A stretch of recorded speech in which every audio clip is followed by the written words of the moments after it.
Hey everybody, it's Eddie J on Crypto for GrowMyBag.tv. Hope you're having a good one. What's good? What's good? What's good?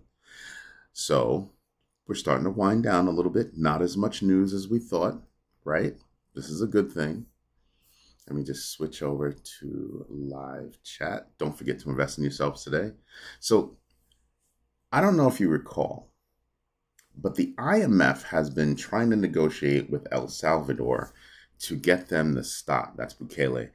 Trying to get them to stop, buying Bitcoin, right? They need money, and the IMF is like, we can give you money, and you just got to stop that Bitcoin stuff. Apparently, they're back trying to talk to them about it, and I think it's funny. I think it's funny because the IMF in there once they tried to do this before, and Bukele was like, yeah, I'm still going to buy, Bitcoin. And he kept buying. Apparently, he had gotten some money from the IMF, but they just kept buying Bitcoin. He's thinking about the future of his country. I mean, obviously, he's thinking about the future of his political career too. But I just think it's a little bit of an overreach for the IMF to tell a country what it can and cannot do with regard to trying to make money. So I think it's interesting, but we should pay attention to it because South America and other countries are really becoming, really big on, on digital assets. And that's probably something we should be paying attention to. A great deal amount of what we should be paying attention to. Let me just see here. There we go. Nobody's watching. I know it's early and it's only 2 days before Christmas. Yeah, I know. I get it. But still, we have news. The Bitcoin hash rate dropped by 4%. You want to know why? Well, apparently in the Zhejiang province of China, they've brought down about 400,000 Bitcoin mining rigs. So the hash rate dropped, and that's making a difference. So that's going to be interesting to see how that actually plays out. There are still, other countries that fully support Bitcoin mining, right? Like Russia's one of them. Obviously, they need the money. But you start to realize China actually had at one point, I think it was like 50% of the mining rigs out there. They're citing, power consumption and all that good stuff. Something else for us to pay attention to as we start looking forward to 2026. I don't think it's a risk. Don't get me wrong. I don't think it's a risk. I just think it's something we should be paying attention to. What else is there? Flutter Entertainment launched FanDuel Predicts. That's right. FanDuel is entering the predictive market. And it's with CME Group in 5 U.S. states. Wagers on sports, culture, financial indicators, competing with DraftKings and others. This is beyond interesting. There's a rush for predictive markets. There's such a rush for predictive markets that Kalshi is branching beyond prediction. So that's a space that we should also be paying attention to. Why? Because there might be a chance to actually make some money in that space. So what do we do here? We practice the GMB3. Do your own research, know your entries and exits, and absolutely invest deliberately. That's not a question. That's a must. That's an absolute must. Why? Because we're at the stage right now where if you don't invest, I don't think you're going to survive. You have to invest to survive. And most people think like, oh, he's talking about, investing money. No. Investing here. You're your first investment. If you don't invest, you're not going to survive. That's plain and simple. Monetarily, I also think that if you don't invest, you're not going to survive. Saving is not enough. You must invest to survive. Diversify, get out there, learn, and get with it. Now, the new CFTC head has taken his spot. Caroline Pham is moving over to MoonPay. Something else that we should be paying attention to is that CLIG is saying, listen, we're gonna revamp digital asset regulations, which is not a small thing, right? That's not a small thing. So they're gonna revamp digital asset regulations. We're gonna make it easier for crypto to do business, blah, blah, blah, blah, blah, blah. This is going to be interesting. Both the CFTC, the new CFTC head, as well as the SEC heads, are both pro crypto. So again, not small things. We should be paying attention to these things massively, massively, right? Canary Capital, Stephen McClurg predicts XRP's 2026 peak. What he's saying is that it's becoming a part of the financial institutional infrastructure or part of the infrastructure for financial institutions. And so it is going to grow and could hit a peak next year. I don't think it's going to hit a peak. I think it'll hit a new all-time high. Excuse me, just because of the movement, of that particular crypto, its capabilities, and its adoption and implementation. Both. The infrastructure has been set up. There has already been implementation, and now the usage is also happening. Firing on all pistons. Just saying, something we should be paying attention to. Now, Bybit just re-entered the UK. So they hopped onto one island as they're hopping off another island, which is Japan. They're actually going to pull out of Japan.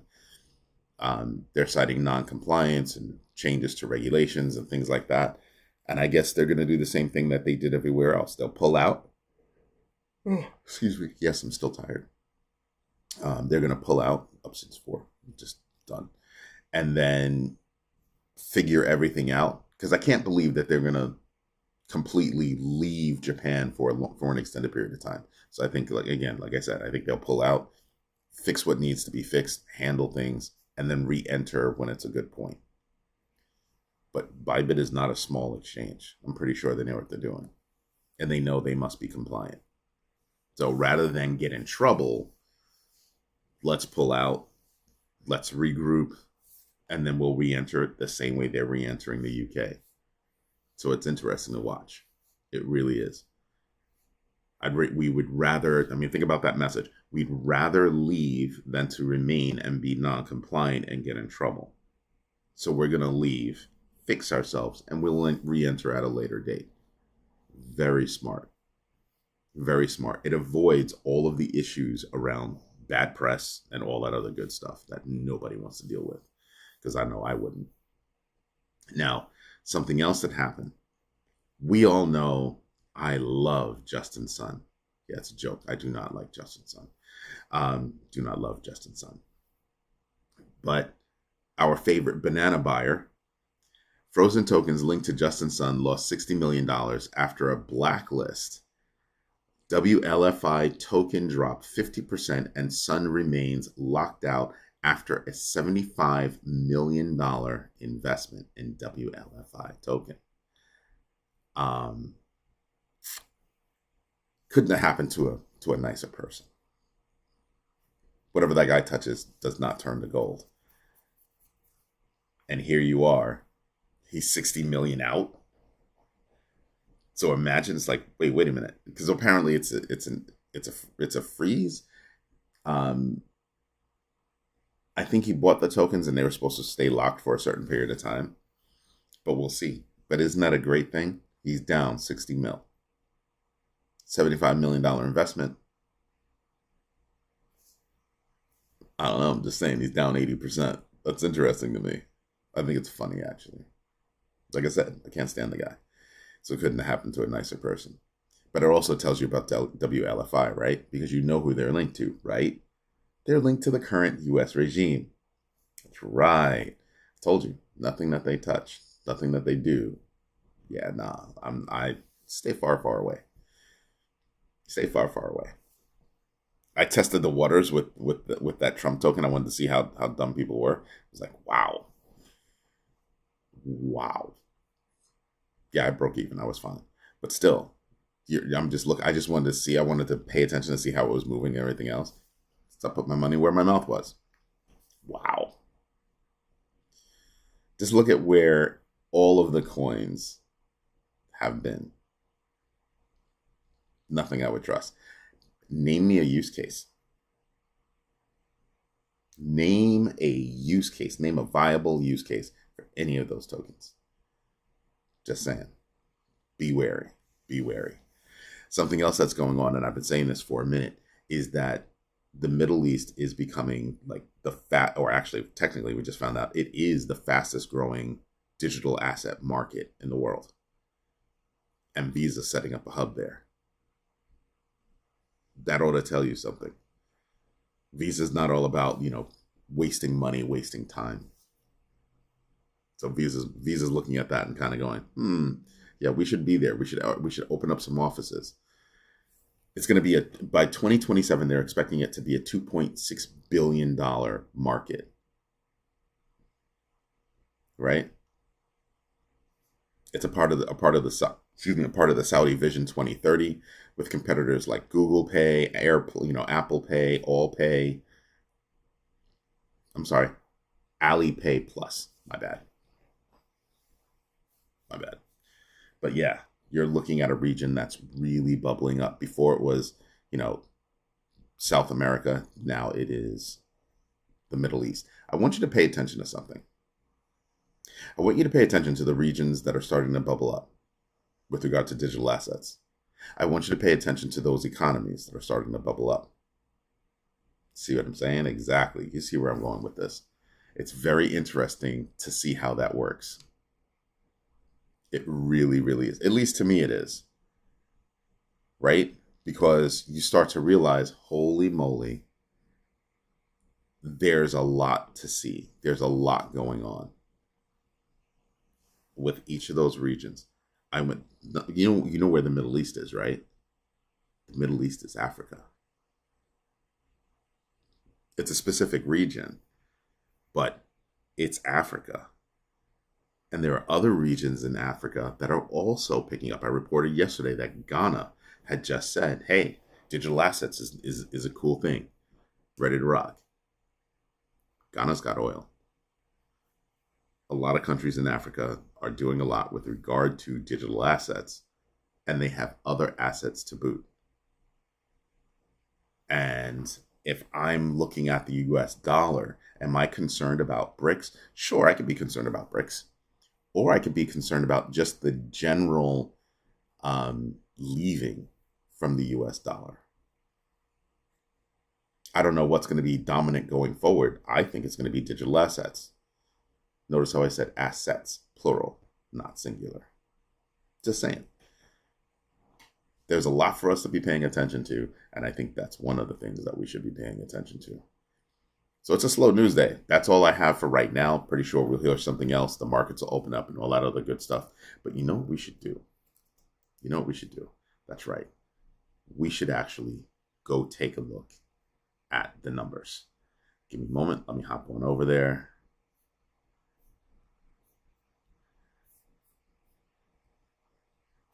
All right. Let's get the notes out of the way. And here we go. So Dow futures unchanged. Implied open unchanged. S&P futures basically at 0.75 up. Yeah, unchanged. NASDAQ futures at $1.75 up or 1.75 up. Yeah, that's unchanged. Oil up. Or actually, oil now is back to unchanged. US 10-year down 0.028. These are things we need to pay attention to. Something else that'll probably, hit your radar that will probably have an economic effect because it spreads bad will against the United States. The United States sent an envoy to Greenland with the hopes of taking over Greenland. And I'm just like, when is Article 25 going to be called up? This is going to have reverberating economic impacts on us. Every step of the way, we're alienating ourselves from the rest of the world. This is not political. This is an economic emergency. We can't afford to do that. You want to know who owns Greenland? Denmark. Why are we picking fights? I'm telling you, this is not going to bode well for us.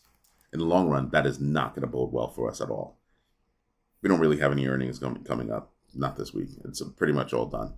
Um, Looking at the news, not really much going on, right? I mean, we get GDP today. It was delayed. Obviously, we get durable goods, capacity utilization. We get consumer confidence.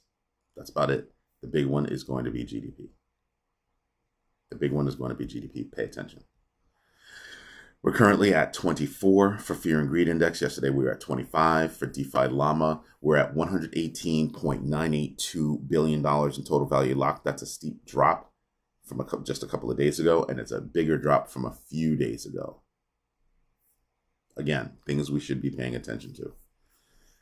If we're looking at Bitcoin, let me just move this into the middle of the screen so people can actually see. And you can see we're on a downward trend really fast right now. Does that pick up and change? Maybe. I'm telling you, this year we're not going to do as well as the S&P 500. It's the worst quarter since 2018. The worst year since 2018, I believe. We're not boding so well. But do I have faith that next year is going to be volatile and an opportunity to make money? Absolutely. You can make money going sideways. You can make money going up. You can make money going down. You just have to do your own research, know your entries and exits, and absolutely invest deliberately. Develop your risk framework.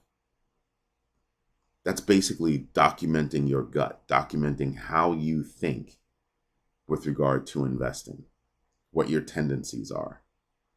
And don't just look at it in terms of investing. Look at it in other areas as well, because you might be able to start to figure out what kind of decisions you will make based on certain situations.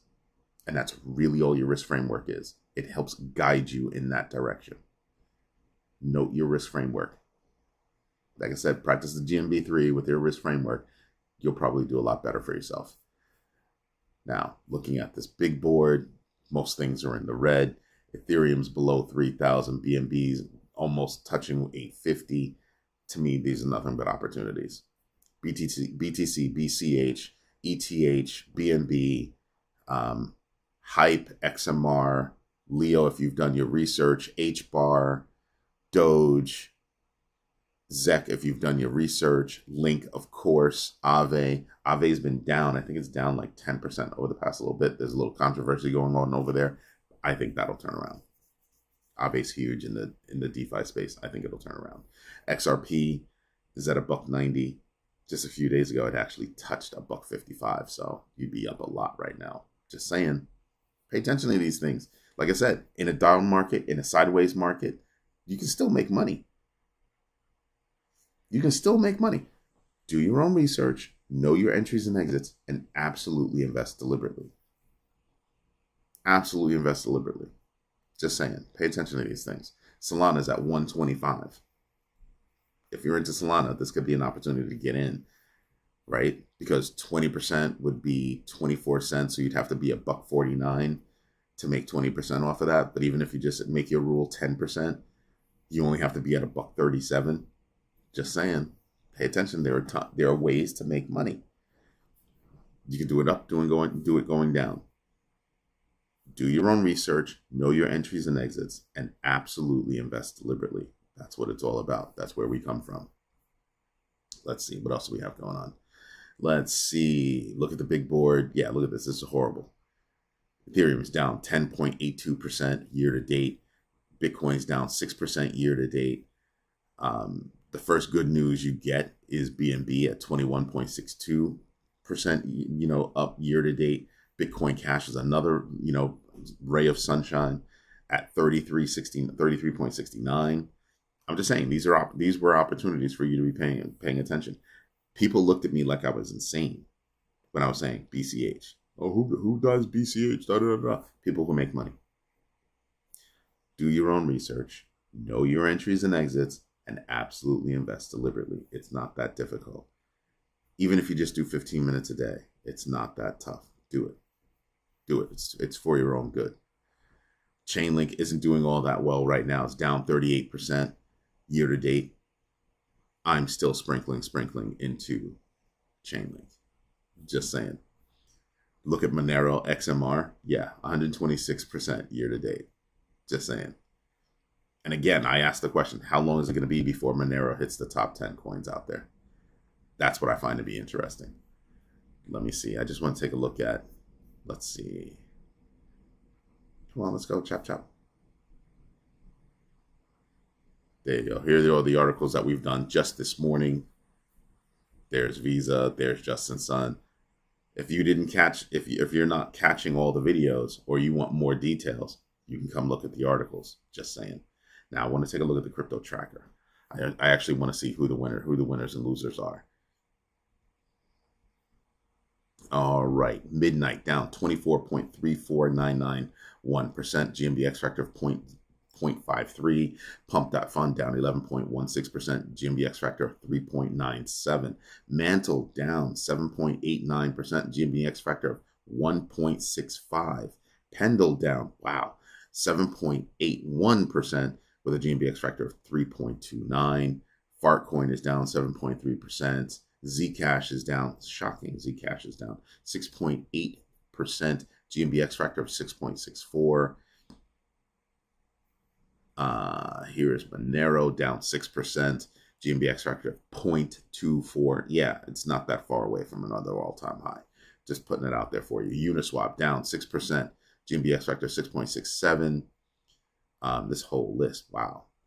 We go almost to the bottom of the list, right? We get 3/4 down before we hit my my 5% rule. But still, we're looking at, oh, that's interesting.